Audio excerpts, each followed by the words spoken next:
কুরআনের দমে ইরানি সেনা শরীরে কুদরতি শক্তির ভয়ে ইউএস সেনাকে হরমোন ইনজেকশন দিয়ে কি দানব বানানো হচ্ছে? নতুন এক উদ্যোগের ঘোষণা দিয়েছে দেশটির প্রতিরক্ষা দপ্তর। আমেরিকার প্রতিরক্ষা মন্ত্রী পিট হেগসেট জানিয়েছেন, এখন থেকে ৩০ বছর বা তার বেশি বয়সী সেনাদের প্রতি বছর বাধ্যতামূলকভাবে টেস্টোস্টেরন পরীক্ষা করা হবে। পরীক্ষায় কারো শরীরে এই হরমোনের মাত্রা স্বাভাবিকের থেকে কম পাওয়া গেলে চিকিৎসকদের পরামর্শ অনুযায়ী তাকে টেস্টোস্টেরন রিপ্লেসমেন্ট থেরাপি বা হরমোন চিকিৎসার সুযোগ দেওয়া হবে। তবে এই চিকিৎসা গ্রহণ করা সম্পূর্ণ স্বেচ্ছাসেবী। কেউ চাইলে চিকিৎসা নিতেও পারেন, আবার নাও নিতে পারেন। এই ঘোষণা সামনে আসার পর আমেরিকায় শুরু হয়েছে তুমুল বিতর্ক। একদিকে সরকার বলছে এটা সেনাদের স্বাস্থ্য এবং কর্মক্ষমতা বাড়ানোর উদ্যোগ, অন্যদিকে বিরোধীরা প্রশ্ন তুলছে একই সরকার যখন ট্রান্সজেন্ডার সেনাদের হরমোন থেরাপির ওপর কঠোর অবস্থান নিয়েছে, তখন অন্য ক্ষেত্রে হরমোন চিকিৎসাকে উৎসাহ দেওয়া হচ্ছে কেন?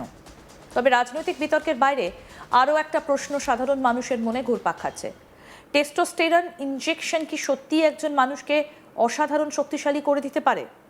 একজন সাধারণ সেনাকে কি এটা প্রায় সুপার হিউম্যানে পরিণত করতে পারে? নাকি বিষয়টা নিয়ে সামাজিক মাধ্যমে যেভাবে আলোচনা চলছে, বাস্তবতা তার থেকে অনেকটা আলাদা? পিট হেগসেট সামাজিক যোগাযোগ মাধ্যম এক্সে প্রকাশিত একটা ভিডিও বার্তায় বলেন, যুদ্ধক্ষেত্রের সবথেকে বড় শক্তি শুধু অত্যাধুনিক অস্ত্র বা প্রযুক্তি নয়, বরং সেই অস্ত্র ব্যবহার করা সৈনিক। তাই সেনাদের দীর্ঘমেয়াদী স্বাস্থ্য, সহনশীলতা এবং সর্বোচ্চ কর্মক্ষমতা নিশ্চিত করা সরকারের দায়িত্ব। তিনি বলেন, আমরা আমাদের অস্ত্র, যুদ্ধ বিমান, ট্যাঙ্ক এবং প্রযুক্তিতে বিপুল বিনিয়োগ করি, কিন্তু আমাদের সবথেকে বড় কৌশলগত শক্তি হলো সেই মানুষটা যিনি যুদ্ধক্ষেত্রে দাঁড়িয়ে দায়িত্ব পালন করেন। তাই তার শারীরিক সক্ষমতা ধরে রাখা অত্যন্ত গুরুত্বপূর্ণ। হেগসেটের বক্তব্য অনুযায়ী বয়স বাড়ার সঙ্গে সঙ্গে অনেক পুরুষের শরীরে স্বাভাবিকভাবেই টেস্টোস্টেরনের মাত্রা কমে যায়। এই পরিবর্তনের ফলে ক্লান্তি, দুর্বলতা, পেশি শক্তি কমে যাওয়া, মানসিক অবসাদ, যৌন আগ্রহ কমে যাওয়া এবং হাড় দুর্বল হওয়ার মতো সমস্যা দেখা দিতে পারে। সেই কারণে নিয়মিত পরীক্ষার মাধ্যমে যাদের সত্যিই চিকিৎসার প্রয়োজন তাদের শনাক্ত করার পরিকল্পনা নেওয়া হয়েছে। নতুন নিয়ম অনুযায়ী ৩০ বছরের বেশি বয়সী প্রত্যেক সেনার বার্ষিক স্বাস্থ্য পরীক্ষার অংশ হিসেবেই টেস্টোস্টেরন পরীক্ষা করা হবে। আর ৩০ বছরের কম বয়সী সেনারাও চাইলে স্বেচ্ছায় এই পরীক্ষা করাতে পারবেন। কি বলেছেন পিট হেগসেট, ইউএসের প্রতিরক্ষা মন্ত্রী? শুনব। I'm authorizing a new screening program for testosterone deficiency for our service members, ensuring you have the right testosterone levels to operate at your absolute best. Because it's well-established science that as we age, testosterone levels often naturally drop. Under the supervision of our world-class medical professionals, warfighters age 30 and older are going to be tested annually as part of their periodic health assessment. It's a health assessment that happens every year. If treatment is recommended, it's entirely your choice to receive testosterone replacement therapy. This initiative, it's not about artificial enhancement.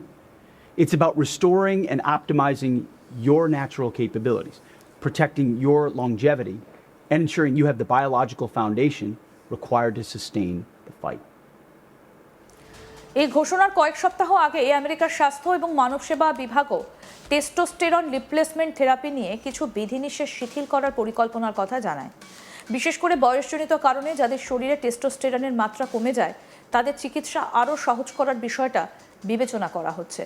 তবে ঘোষণার পরে বিরোধী Democrat নেতারা কড়া সমালোচনা করেন। তাদের বক্তব্য, ট্রান্সজেন্ডার সেনাদের ক্ষেত্রে হরমোন থেরাপির বিরোধিতা করা হলেও এখন আবার অন্য ক্ষেত্রে হরমোন চিকিৎসাকে সমর্থন করা হচ্ছে। কংগ্রেস সদস্য সামার লি সামাজিক মাধ্যমে লিখেছেন, তাহলে কি এখন আপনারা জেন্ডার অ্যাফার্মিং কেয়ারকে সমর্থন করছেন? একই ধরনের মন্তব্য করেছেন সেনেটর ট্যামি ডাকওয়ার্থও। রাজনৈতিক এই বিতর্ক যতই জোরালো হোক, চিকিৎসা বিজ্ঞানের দৃষ্টিতে টেস্টোস্টেরন কী এবং এটা আসলে কী কাজ করে সেটাই সবথেকে গুরুত্বপূর্ণ প্রশ্ন। টেস্টোস্টেরন হলো মানুষের শরীরের একটা প্রাকৃতিক হরমোন। পুরুষদের শরীরে এটা প্রধানত অন্ডকোষে তৈরি হয়, আর নারীদের শরীরেও অল্প পরিমাণে এই হরমোন থাকে। কৈশোরে কণ্ঠস্বর ভারী হওয়া, দাড়ি গোঁফ গজানো, পেশি বৃদ্ধি, হাড় শক্ত হওয়া এবং যৌন বিকাশে এই হরমোনের বড় ভূমিকা রয়েছে।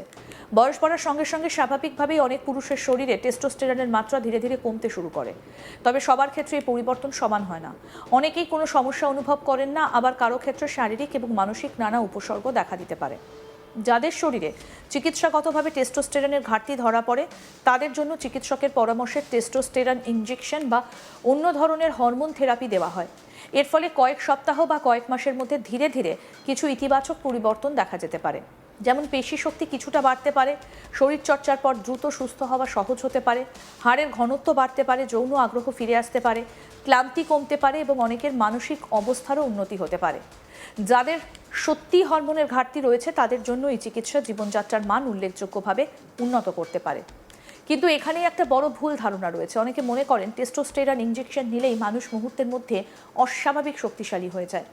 বাস্তবে বিষয়টা মোটেও এমন নয়। চিকিৎসা বিজ্ঞান বলছে সুস্থ একজন মানুষের শরীরে অতিরিক্ত টেস্টোস্টেরন প্রবেশ করালে কিছু ক্ষেত্রে পেশি বৃদ্ধি এবং শক্তি বাড়তে পারে, তবে সেই পরিবর্তনও ধীরে ধীরে ঘটে এবং এর জন্য নিয়মিত ব্যায়াম, সুষম খাদ্য, পর্যাপ্ত বিশ্রাম এবং দীর্ঘ সময়ের প্রশিক্ষণ অপরিহার্য। কোনো ব্যক্তি যদি সারাদিন বসে থাকেন এবং ব্যায়াম না করেন এবং শুধু টেস্টোস্টেরন ইনজেকশন নেন তাহলে তিনি হঠাৎ করে অসাধারণ শক্তিশালী হয়ে যাবেন, এমন ধারণার কোনো বৈজ্ঞানিক ভিত্তি নেই। বিশেষজ্ঞদের মতে টেস্টোস্টেরন পেশি তৈরির প্রক্রিয়াকে সহায়তা করে, কিন্তু পেশি নিজে নিজে তৈরি করে দেয় না। শরীরকে পরিশ্রম করতে হয়, নিয়মিত অনুশীলন করতে হয়, তখনই এর সুফল পাওয়া যায়। অনেকে প্রশ্ন করেন তাহলে কি এটা সেনাদের সুপার হিউম্যান বানিয়ে দেবে? এর উত্তর স্পষ্ট, না। টেস্টোস্টেরন কোনো জাদুর ওষুধ নয়, এটা এমন কোনো ইনজেকশনও নয় যা নেবার পর একজন মানুষ মুহূর্তের মধ্যে সিনেমার সুপার হিরোর মতো শক্তিশালী হয়ে যাবেন। মানুষের শারীরিক সক্ষমতার একটা স্বাভাবিক সীমা রয়েছে। টেস্টোস্টেরন সেই সীমার মধ্যে কিছুটা উন্নতি আনতে পারে, কিন্তু মানুষের জৈবিক সীমা অতিক্রম করাতে পারে না। গবেষণায় দেখা গেছে নিয়মিত প্রশিক্ষণ এবং উপযুক্ত মাত্রার চিকিৎসার সঙ্গে মিলিয়ে কিছু মানুষের শক্তি এবং পেশির পরিমাণ সময়ের সঙ্গে 10 থেকে 30% বা তার কিছু বেশি বাড়তে পারে। তবে এটা নির্ভর করে বয়স, জিনগত বৈশিষ্ট্য, খাদ্যাভ্যাস, ব্যায়াম এবং ওষুধের মাত্রা সহ নানা বিষয়। এই কারণেই বিশ্বজুড়ে পেশাদার ক্রীড়াঙ্গনে টেস্টোস্টেরনের ব্যবহার কঠোরভাবে নিয়ন্ত্রিত। কোনো খেলোয়াড় চিকিৎসাগত বিশেষ অনুমতি ছাড়া এটা ব্যবহার করলে সেটাকে ডোপিং হিসেবে গণ্য করা হয়। তাহলে বডি বিল্ডার বা পাওয়ার লিফটারদের মধ্যে যাদের অসাধারণ শক্তি দেখা যায় তাদের রহস্য কি?